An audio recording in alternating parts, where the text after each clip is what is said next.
If you were to tell me 10 years ago that on this very day I'd be making a video on why we procrastinate and how to stop, I would fall off my chair laughing. Exactly 10 years ago, I was the undergraduate student who would pull an all-nighter to study for the next day's midterm. I was the one who would prepare a 30-page research paper over 2 sleepless nights. But deep down, it bothered me. It really did. I procrastinated so much that when it came to writing an exam, I would ace the material I had studied for, but would flunk the questions on the chapters I didn't have enough time to cover. Why did I do this to myself? I have no idea. Perhaps I didn't care badly enough to be an A+ student. Perhaps I didn't have the best habits. Who am I kidding? I definitely didn't have any self-discipline or good habits. 10 years later, I wake up every morning to stretch, meditate, and then sit on my chair and write. I feel like I finally learned how to beat procrastination. Do I still procrastinate? Of course. Confession. I procrastinated with creating this video. But I learned how to control it. Procrastination is the act of putting things off for no particular reason. It's saying, I'll do it later or I'll do it tomorrow to whatever needs to be done today. And when it comes to procrastination, there are several reasons that contribute to it. Here are some major ones. 1. Lacking a why or an intrinsic motivator as to why you need to do a task. 2. Fear of failure, of judgment, of the unknown. 3. Creating no sense of urgency. 4. Nurturing of harmful productivity habits and distracting environment. 5. Operating on low energy levels. 6. Seeking perfection and waiting for the perfect moment to start. 7. Feeling overwhelmed with tasks at hand.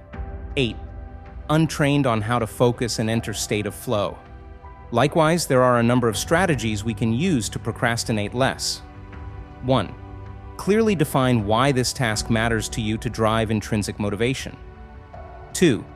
Rechannel fear into an equally intense but empowering emotion. 3. Set self-imposed deadlines to create urgency for the task. 4. Redesign your environment to reduce distractions and boost your productivity. 5. Exercise daily, sleep well, and eat healthy to maintain high energy levels. 6. Focus on progress instead of perfection. 7. Prioritize your work and start small so you don't overwhelm yourself. 8. Train yourself on how to cultivate focus. All these strategies have powerful implications. They help us procrastinate less and achieve more. But before we expand on how we can stop procrastinating, I believe it's much more effective to begin by first exploring why we procrastinate.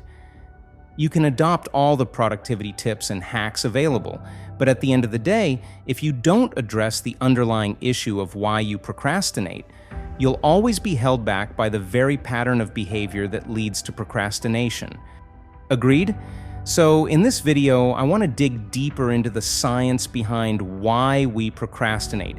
Once we unravel it, we can figure out how to rewire our brain and change our behavioral patterns. This is going to be an exciting ride, so let's get to it. There's more to procrastination than we might imagine. It's not just a game of discipline and willpower. Procrastination is rooted in our biology and how the different parts of our brain work together. As it turns out, procrastination is the result of a constant battle in our brain that's sparked between two systems, the limbic system and the prefrontal cortex. I'm not a neuroscientist, so I don't want to get too detailed here because I don't want to lose you or myself in the process of explaining the psychology behind procrastination. So let's agree on keeping this explanation simple and straight to the point. Basically, the limbic system is one of the oldest and most dominant portions of the brain. It deals with emotions and memories, and it regulates and influences automatic behavior that is triggered in response to emotional stimuli.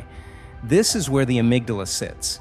The prefrontal cortex is newer and less developed. It's where we actively plan and make conscious decisions. Because the limbic system is much stronger, it often wins the battle when we're faced with a new activity.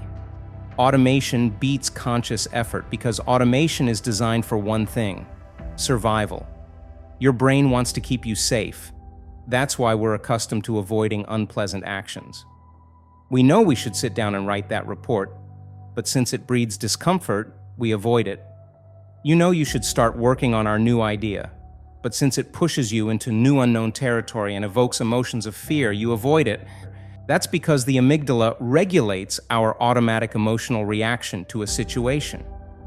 Whenever we begin to feel overwhelmed by a certain situation, such as the need to do a mundane or difficult task, our amygdala triggers a fight, resistance, or flight, ignore reaction, because our brain is wired to see it as a threat. In fact, as psychotherapist Mary Beth bluntly explains, this emotional reaction is so quick, it shuts down the logic part of our brain, and in 1/32 of a second we become fearful and we can't think. The result is procrastination. We put off for tomorrow what we could and should have done today. We do what feels good now. We avoid discomfort and unpleasant feelings as we were designed to do. Again, as author and psychologist Dr. Timothy Fickel explains, we have a brain that is selected for preferring immediate reward. Procrastination is the present self saying, I would rather feel good now. So we delay engagement even though it's going to bite us on the butt. We do what feels good now because that offers temporary relief from discomfort while also giving us a dopamine hit. Which brings us to the second point.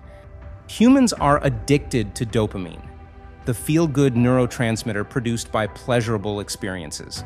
Dopamine is the reason social media platforms like Instagram and Facebook become so addictive. It's why gamblers, or anyone, can get addicted to the slot machines at casinos. Our brain releases dopamine whenever we are having or anticipating pleasure. Having sex, craving food we love, buying a new dress, standing in an ice cream queue waiting to be served, getting a like on our social post. It's what triggers addictive behaviors, and we crave more of it. And the dopamine pull is one of the main reasons we procrastinate. Now that we understand how our brain works and how it automatically pulls us into the direction of actions that instantly drive dopamine levels up, we can intervene. And since it's clear that the root cause of procrastination is an emotional issue rather than a time management issue, then the only way to beat it is through emotion, not rationale. Allow me to explain. In his recent research study, psychologist Dr. Timothy Fickel concluded that the more purpose we have, the less we procrastinate. This means that whatever goal or action we are working toward, if we can surface the reasons behind why we want to do it instead of what we want to do, we're less likely to procrastinate. This makes sense because the reality of life is this. We make decisions based on our emotions. It is our emotions that drive our behavior. Consider this. When was the last time you made a purchase because it logically made sense? When was the last time you saw an ad that listed all the technical features of a product? You buy brands because you feel something toward them. Marketers use ads with children, puppies, or humor because they want to appeal to your emotions and elicit an emotional response. So why is it then when we want to fight procrastination, we approach it from a logical standpoint? I need to write that paper. I need to finish my book. I need to study for my exam. I need to go to the gym. Yes, you need to do all these things, and you should. But do you know why? And if you do know, does it really matter to you? Are you consciously aware of the implications if you don't do them? And do these implications matter to you? All these examples don't tell you why you need to do what you need to do. They all make rational sense. But logic doesn't move us, emotions do. If we can learn to trick our brain at a given moment by using emotion to drive us to take action instead of repelling us from it, we win. We can use fear in our favor. We can use fear to make us take action instead of repelling us from it. Here's an example. The traditional chain of thought is like this. I want to publish 4 videos per week, so I need to create a video today. The end. And the emotional chain of thought, on the other hand, is like this. I want to publish 4 videos per week, so I need to create a video today. If I don't sit down and create right now, I won't be validating my identity as a content creator. If I don't create a video today, I won't have a video published and I won't increase my channel's growth. If I don't do so, I will not grow as a content creator. Here's another example. The traditional chain of thought. I need to do an hour of exercise today, but I'm lazy. The end. Emotional chain of thought. I need to do an hour of exercise today, but I'm lazy. But if I don't work out, that would make it 3 days in a row without movement. And then I'll get even lazier. And then I will start gaining weight. And then I will feel like shit. And then I will start eating junk food again. And then I will feel like shit even more. And then I have to train even harder to get back into shape. All right, I'm going to the gym. In both cases, you took the time to emotionally explain to yourself why the fear of avoidance was much greater than the fear of discomfort and used it as motivation to act, which is the exact opposite of what happens inside our heads. Play that line again. You made your fear of avoiding taking action much greater than your fear of not following through. And as soon as we take that first action toward the task, we get an instant dopamine hit. Create your second video and you get another hit. Do 10 more push-ups and you suddenly want to do 10 more. The reason the traditional chain of thought is so short is that, as we've seen before, the amygdala takes 1/32 of a second to kick in and stop us in our tracks. It uses the fear of discomfort against us. But if we learn to be conscious of this and pause to question why this task matters to us and what are the implications if we don't do it, we use the fear of avoidance against our limbic system. We beat it at its own game. And the more we practice this, the faster our brain will rewire, and with time, the much less we are to procrastinate. So how do we rewire our brains and stop procrastinating? 3 steps. 1. Get very clear on why accomplishing your goal matters to you and emotionally explain how you will feel if you don't take the action and if you do take the action. 2. Take one small action toward your goal to trigger a dopamine hit. 3. Create a domino effect. Keep on repeating step number 2 until task is complete. Step 1 motivates you to act. Step 2 releases the dopamine. Step 3 reinforces why you must keep going. This is how you outsmart procrastination and beat it at its own game. Just make sure you take one small action. If you want to write an article, start with one line.